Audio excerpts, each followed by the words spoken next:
12h30 sur RTI2, vous faites bien de nous suivre si vous nous rejoignez. Place au titre. En éducation, le lycée d'excellence Alassane Ouattara de Grand Bassam au cœur d'une polémique. Ce temple du savoir serait en manque d'eau potable. Vrai ou faux? La réponse dans quelques instants. Et puis à Madagascar, les Malgaches sont invités aux urnes pour la présidentielle. Mais cette invitation se présente sur fond de tension. Voilà, c'est tout pour les titres. Inscrit dans le peloton des lieux d'apprentissage de renom, le lycée d'excellence Alassane Ouattara de Grand Bassam est au cœur de l'actualité. Une vidéo devenue virale sur la toile met en exergue les difficultés liées à l'eau potable dans cet établissement.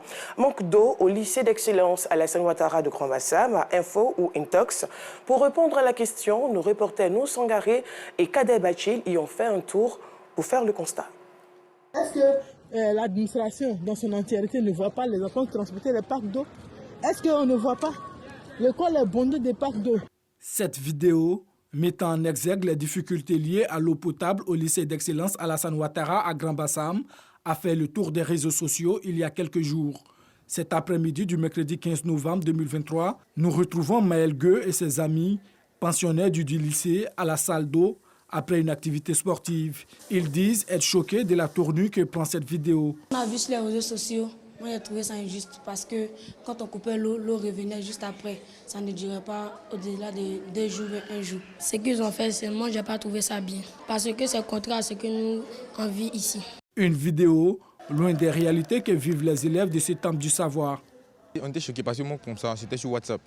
J'ai vu le lien, puis je suis allé sur la page, j'ai écouté, mais vraiment ça m'a choqué. Il n'y a jamais eu de jour où nous n'avons pas vraiment eu d'eau pour nous laver ou encore pour des besoins, quoi. Il y a toujours de l'eau. Même qu'il y a coupé d'eau à Bassam, nous avons de l'eau, nous avons des bouches d'incendie où nous pouvons prendre de l'eau pour nous laver ou encore pour laver nos assiettes. Donc vraiment, il y a tout à notre disposition pour être propre, quoi. La présence des packs d'eau à l'internat est du fait des parents d'élèves. Certains parmi leurs enfants refusent de boire l'eau de robinet. Certaines personnes ne supportent pas l'eau du robinet, donc ils sont obligés de prendre de l'eau minérale. Les parents payent des packs d'eau pour eux, pour venir à l'internat. Sinon, nous autres, nous pouvons boire l'eau. Nous n'avons pas de problème avec l'eau. On peut boire tranquillement. Assis Constantin est le président des parents d'élèves de l'établissement. Selon lui, la ville de Grand Bassam est souvent confrontée à des coupures d'eau et ces packs constitue une réserve en cas de besoin. Les packs d'eau n'ont jamais été exigés. Ce que je vais dire, c'est que vous avez des enfants qui viennent avec des packs d'eau parce qu'ils boivent de l'eau minérale. Mais la majorité des enfants viennent avec les packs d'eau comme réserve. Parce que quand il y a les coupures d'eau, il n'y a pas de l'eau. Donc les parents donnent des packs d'eau aux enfants pour qu'ils gardent ça en réserve. Là, au cas où il n'y a pas d'eau, ils puissent utiliser le pack d'eau. Fatoumata Chérif Diabaté est le proviseur du lycée d'excellence Alassane Ouattara de Grand Bassam. Selon elle, des efforts ont été consentis par les autorités pour permettre aux élèves d'évoluer dans un cadre propice à l'apprentissage. Ce n'est pas parce que quand on coupe l'eau, le lycée est complètement asséché. Nous avons des bouches d'incendie. Les sapeurs-pompiers de Bassam, c'est au lycée, ils se ravitaillent. Il n'y a pas d'eau. Et puis, les sapeurs-pompiers viennent se ravitailler ici. Il n'y a pas de problème véritable d'eau au lycée Alassane Ouattara de Grand Bassam. En seulement 5 années d'existence, le lycée Alassane Ouattara de Grand Bassam s'est hissé à la tête des lycées d'excellence en Côte d'Ivoire au vu des résultats des examens scolaires de l'année académique 2022-2023. Cette année, le lycée s'est classé premier. Nous étions premiers, le lycée Sainte-Marie deuxième, l'MPT 3e et le lycée scientifique 4e. Nous avons eu à présenter des élèves au BEPC 141 où nous avons eu 100%, dont une mention excellente.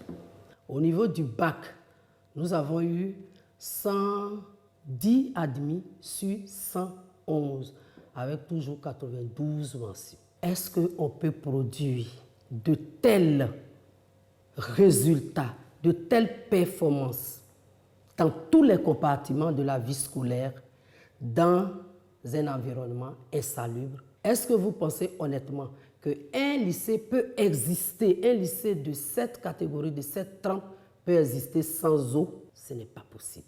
Inscrit dans le peloton des lieux d'apprentissage de renom, le lycée d'excellence Alassane Ouattara entend maintenir son rang de leader des établissements scolaires dans le pays. Selon la ACA, toute personne reconnue coupable de publication de fausses nouvelles est passible d'une peine de 1 à 6 ans de prison, puis d'une amende de 500 à 5 millions de francs CFA. Aussi, les discours de haine, le racisme, la xénophobie, le tribalisme et la discrimination religieuse sont proscrites par la loi pénale. Attention donc aux informations sur les réseaux sociaux. Ce mercredi 15 novembre, la Côte d'Ivoire célébrait la Journée nationale de la paix. Lors de cette célébration, plusieurs actions ont été menées, notamment des sensibilisations sur la cohésion sociale et le vivre ensemble. Dans la région de Gbeke, où plusieurs localités ont été théâtre de crises intercommunautaires, les autorités administratives et coutumières, avec à leur côté les guides religieux et les jeunes, ont mis en place des stratégies pour la consolidation de l'unité. Soro Corona. La paix et la cohésion sociale, socle à tout développement, sont désormais palpables dans toutes les localités de la région de Gbeke. Béoumi et Diabo sont deux communes qui ont vécu respectivement des crises intercommunautaires en 2019 et 2023. Les populations de ces deux localités vivent en parfaite harmonie aujourd'hui. Une paix retrouvée grâce à un dispositif d'alerte précoce, de prévention et de règlement de conflits. Un dispositif composé des autorités administratives, de la chefferie traditionnelle, des guides religieux et des jeunes. Quand nous avons l'occasion, on ne se tait pas, on donne des conseils. L'essentiel, qu'il y ait la paix.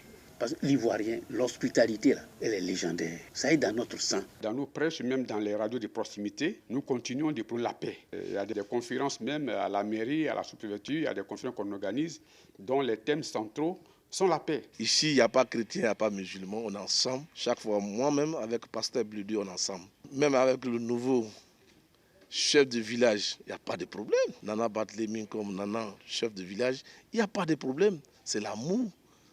On vivre ensemble.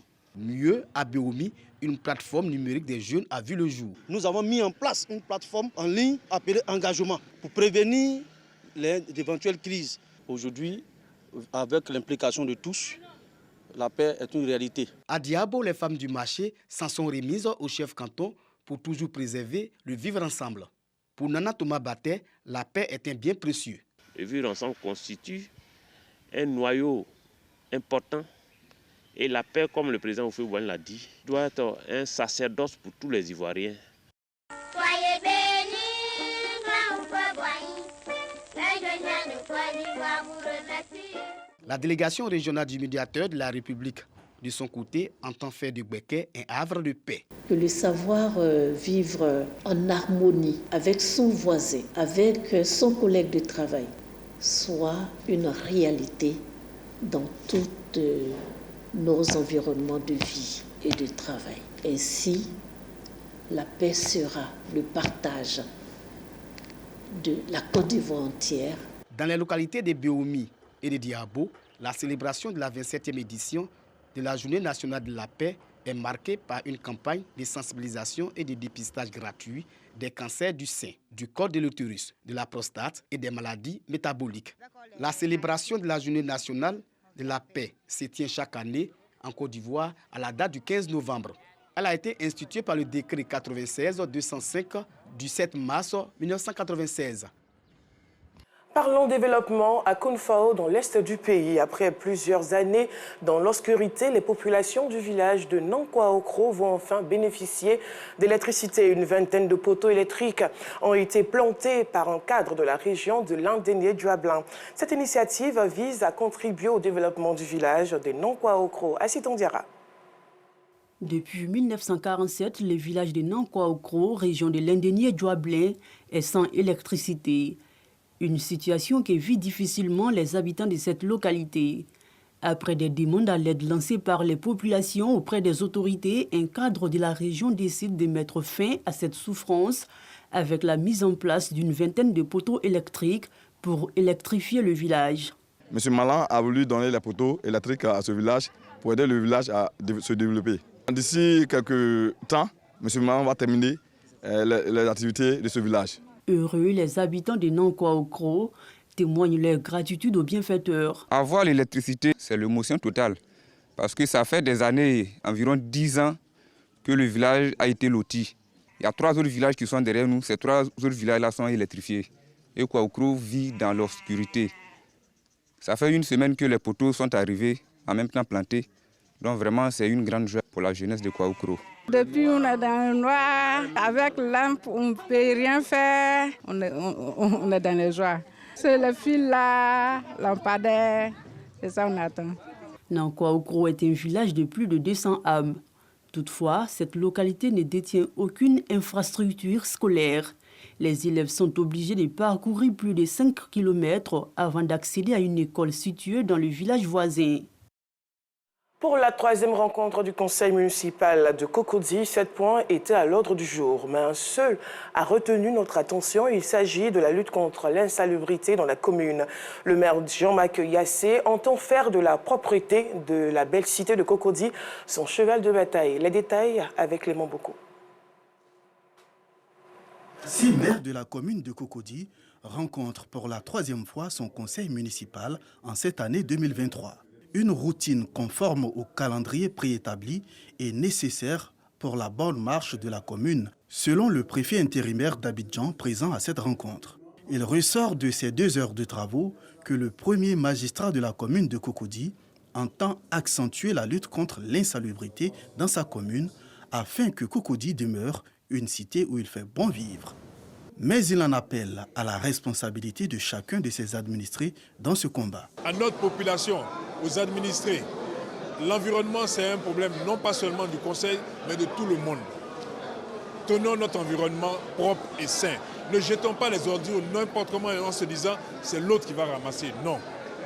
Faisons un peu plus preuve de civisme et puis de vivre ensemble. Sur les 63 conseillers municipaux, seulement 9 étaient absents à cette rencontre.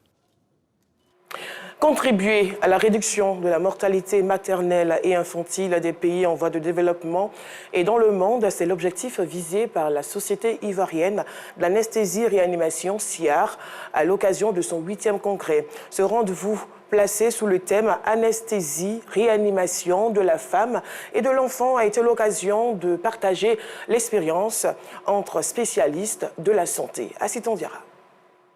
Contribuer à la réduction de la mortalité maternelle et infantile, les pays en voie de développement et dans le monde, c'est l'objectif visé par la Société ivoirienne d'anesthésie-réanimation, SIAR. À l'occasion de son 8e congrès, une initiative encouragée par les participants. Ce rendez-vous placé sous le thème « Anesthésie-réanimation de la femme et de l'enfant » a été l'occasion de partage d'expériences entre les spécialistes de la santé. Dans le sud, Comoé à présent, et seulement une semaine après les festivités de l'Abissa, le tam-tam sacré renversé est retiré de la place publique. Ce rite s'accomplit dans le strict respect de la tradition Nzima. Le tam-tam sacré, l'Edo Ungolais, retiré de la place Abissa, est remis à la famille dépositaire, l'Envavile, pour 1 an, autrement dit, jusqu'au prochain nouvel an d'Nzima Kotoko de Côte d'Ivoire. Cette cérémonie marque officiellement la fin de l'Abissa 2023. Les détails de cette journée appelée l'Edo Ungolais et Daniele avec Davis Oyo.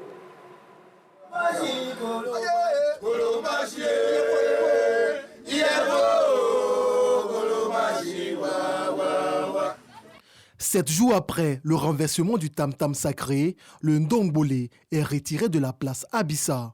Ce rite se tient tôt le matin, loin des regards indiscrets et dans le strict respect de la tradition Nzima. Baptisé le Ndombole et Daniele, la cérémonie de ce dimanche marque officiellement la fin de l'Abissa 2023. Ce matin, le Ndombole a été repris et logé dans son lieu secret de conservation. Et justement, ça coïncide avec la période où tous ceux qui sont venus célébrer l'Abissa dans le village de Bassam, aujourd'hui, véritablement, chacun peut retourner pour vaquer à ses occupations. En début d'après-midi, les dignitaires, la famille dépositaire de l'Abissa, l'Envavile et certains présidents de commission se retrouvent pour partager un repas.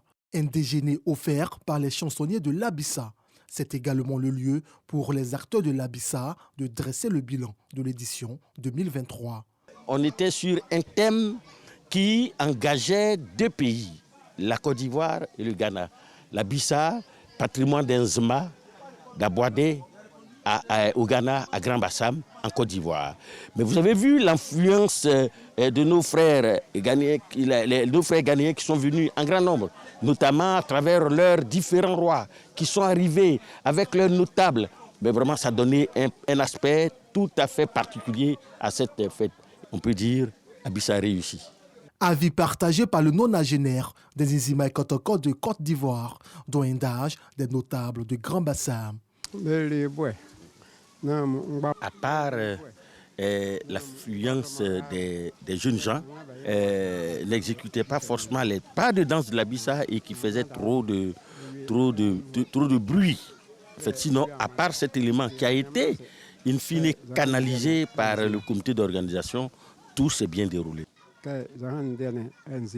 Pendant plus d'une semaine, Grand-Bassam siège du royaume des Nzima Kotoko de Côte d'Ivoire a vibré au rythme de l'Abissa. Rendez-vous est pris pour l'an prochain pour commémorer l'Abissa 2024. Hors de la Côte d'Ivoire, ce sont plus de 11 millions d'électeurs malgaches qui sont attendus aux urnes ce 16 novembre. La capitale sort d'une nuit de couvre-feu et le vote a débuté dans le cadre ce jeudi pour le premier tour de la présidentielle.